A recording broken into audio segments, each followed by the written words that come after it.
to another ASMR ear-to-ear whispered reading of Agatha Christie's The Murder on the Links. So, today we pick up with Poirot in Chapter 10, Gabriel Stonor. The man who entered the room was a striking figure, very tall, with a well-knit athletic frame and deeply bronzed face and neck. He dominated the assembly. Even Giroux seemed anemic beside him. When I knew him better, I realized that Gabriel Stonor was quite an unusual personality. English by birth, he had knocked about all over the world. He had shot big game in Africa, travelled in Korea, ranched in California, and traded in the South Sea Islands. He had been secretary to a New York railway magnate and had spent a year encamped in the desert with a friendly tribe of Arabs. His unerring eye picked out Monsieur Hortet, the examining magistrate in charge of the case. Pleased to meet you, Monsieur le Juge. This is a terrible business. How's Mrs. Renaud? Is she bearing up fairly well? It must have been an awful shock to her. Terrible, terrible, said Monsieur Hortet. Permit me to introduce Monsieur Bex, our commissary of police. Monsieur Giroux, of the Sûreté. This gentleman is Monsieur Hercule Poirot. Monsieur Renaud sent for him, but he arrived too late to do anything to avert the tragedy. A friend of Monsieur Poirot's, Captain Hastings. Stonor looked at Poirot with some interest. Sent for you, did he? You did not know then that Monsieur Renaud contemplated calling in a detective, interposed Monsieur Bex. No, I didn't, but it doesn't surprise me a bit. Why?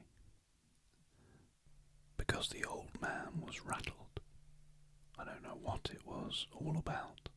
He didn't confide in me. We weren't on those terms, but rattled he was, and badly. Said Monsieur Hortet, but you have no notion of the cause. That's what I said, sir. You will pardon me, Monsieur Stonor, but we must begin with a few formalities. Your name? Gabriel Stonor. How long ago was it that you became secretary to Monsieur Renaud? About 2 years ago, when he first arrived from South America. I met him through a mutual friend, and he offered me the post. A thundering good boss he was too. Did he talk to you much about his life in South America? Yes, a good bit. Do you know if he was ever in Santiago? Several times, I believe. He never mentioned any special incident that occurred there, anything that might have provoked some vendetta against him. Never. Did he speak of any secret that he had acquired whilst sojourning there? No. Did he ever say anything at all about a secret? Not that I can remember, but for all that, there was a mystery about him. I've never heard him speak of his boyhood, for instance, or of any incident prior to his arrival in South America. He was a French-Canadian by birth, I believe, but I've never heard him speak of his life in Canada. He could shut up like a clam if he liked. So, as far as you know, he had no enemies, and you can give us no clue as to any secret to obtain possession of which he might have been murdered. so? Monsieur Stoner, have you ever heard the name Duveen in connection with Monsieur Renaud? Duveen. He tried the name over thoughtfully. I don't think I have, and yet it seems familiar. Do you know, lady, a friend of Monsieur Renaud's, whose Christian name is Bella? Again, Mr. Stoner shook his head. Bella Devine. Is that the full name? It's curious. I'm sure I know of it, but for the moment I can't remember in what connection. The magistrate coughed.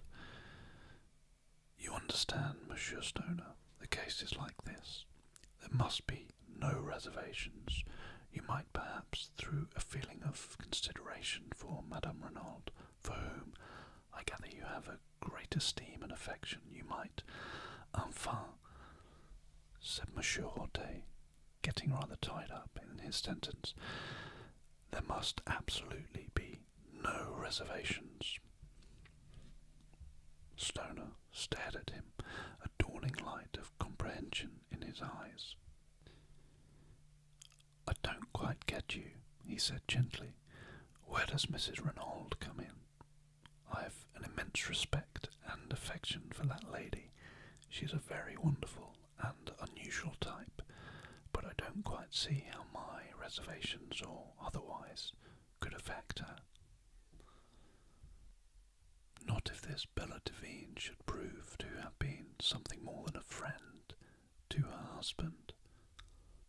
Ah, said Stoner, I get you now, but I'll bet my bottom dollar that you're wrong. The old man never so much as looked at a petticoat. He just adored his own wife. They were the most devoted couple I know.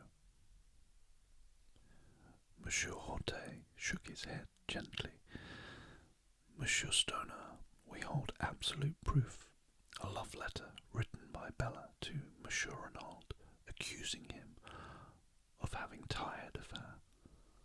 Moreover, we have further proof that, at the time of his death, he was carrying on an intrigue with a French woman, a Madame de Broglie, who rents the adjoining villa, and this is the man who, according to you, never looked at a petticoat. The secretary's eyes narrowed. Hold on, Monsieur le Juge. You're barking up the wrong tree. I knew poor Renaud.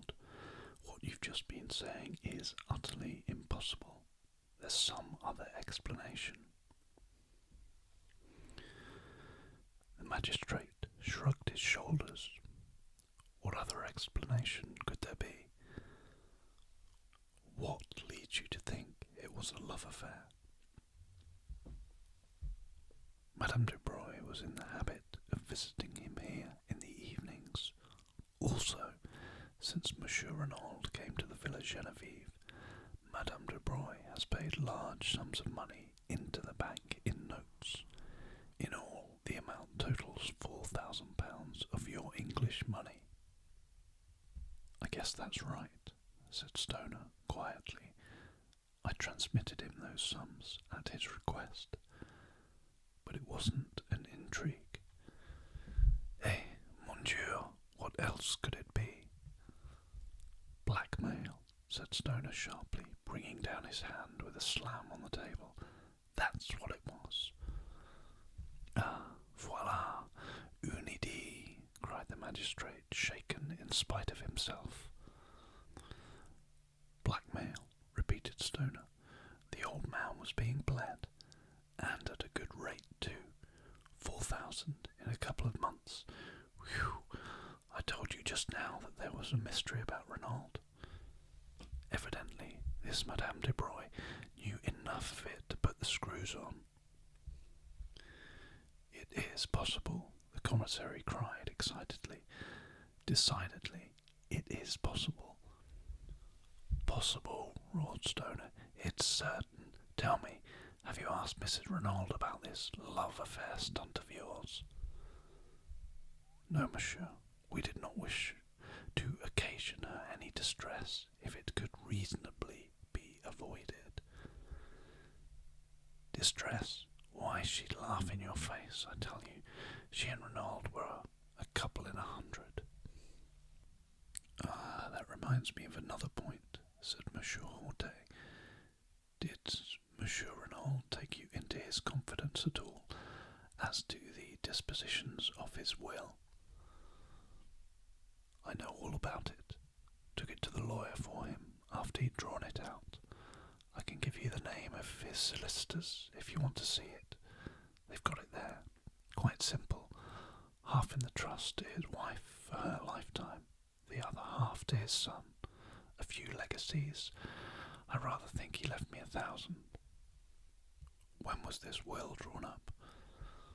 Oh, about a year and a half ago. Would it surprise you very much, Monsieur Stonor, to hear that Monsieur Renaud had made another will less than a fortnight ago? Stonor was obviously very much surprised. I'd no idea of it. What's it like? The whole of his vast fortune is left unreservedly to his wife. There is no mention of his son. Mr. Stonor gave vent to a prolonged whistle. I call that rather rough on the lad. His mother adores him, of course, but to the world at large it looks rather like a want of confidence on his father's part. It will be rather galling to his pride. Still, it all goes to prove what I told you, that Renaud and his wife were on first-rate terms. Quite so, said Monsieur Hortet.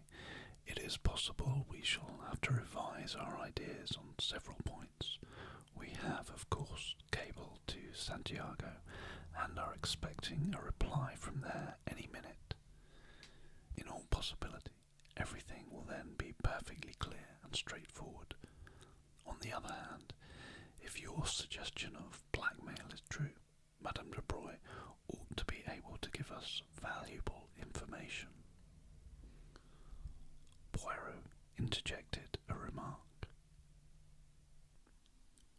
Monsieur Stonor, the English chauffeur, masters, had he been long with Monsieur Renaud? Over a year. Have you any idea whether he has ever been in South America? I'm quite sure he hasn't.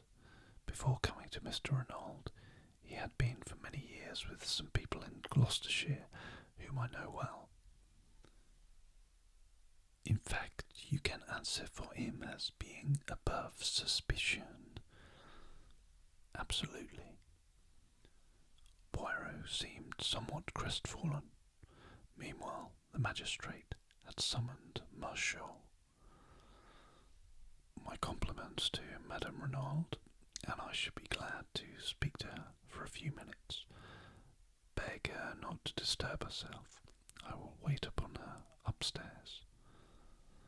Marchot saluted and disappeared. We waited some minutes, and then, to our surprise, the door opened, and Mrs. Renaud, deathly pale, in her heavy mourning, entered the room. Monsieur Hortet brought forward a chair, uttering vigorous protestations, and she thanked him with a smile. Stonor was holding one hand of hers in his with an eloquent sympathy. Words evidently failed him. Mrs. Renaud turned to Monsieur Hortet. You wish to ask me something, Monsieur le Juge? With your permission, madame. I understand your husband was a French-Canadian by birth. Can you tell me anything of his youth or upbringing? She shook her head. My husband was always very reticent about himself, monsieur. He came from the northwest, I know, but I fancy that he had an unhappy childhood, for he never cared to speak of that time. Our life was lived entirely in the present, future. Was there any mystery in his past life? Mrs. Renaud smiled a little and shook her head. Nothing so romantic, I am sure, Monsieur le Juge. Monsieur Hortet also smiled. True, we must not permit ourselves to get melodramatic. There is one more thing. He hesitated. Stonor broke in impetuously. They've got an extraordinary idea in their heads, Mrs. Renaud. They actually fancy that Mr. Renaud was carrying on an intrigue with a Madame de Broglie who, it seems, lives next door. The scarlet colour flamed into Mrs. Renaud's cheeks. She flung her head up, then bit her lip, her face quivering. Stonor stood looking at her in astonishment, but Monsieur Bex leaned forward and said gently, "We regret to cause you pain, madame, but have you any reason to believe that Madame de Broglie was your husband's mistress?" With a sob of anguish, Mrs. Renaud buried her face in her hands, her shoulders heavily convulsing. At last she lifted her head and said brokenly, "She may have been. Never in all my life have I seen anything to equal the blank amazement on Stonor's face. He was thoroughly taken aback." So, that concludes Chapter 10 of The Murder on the Links. I do hope you've enjoyed listening to this reading. Please join me back here soon for Part 11.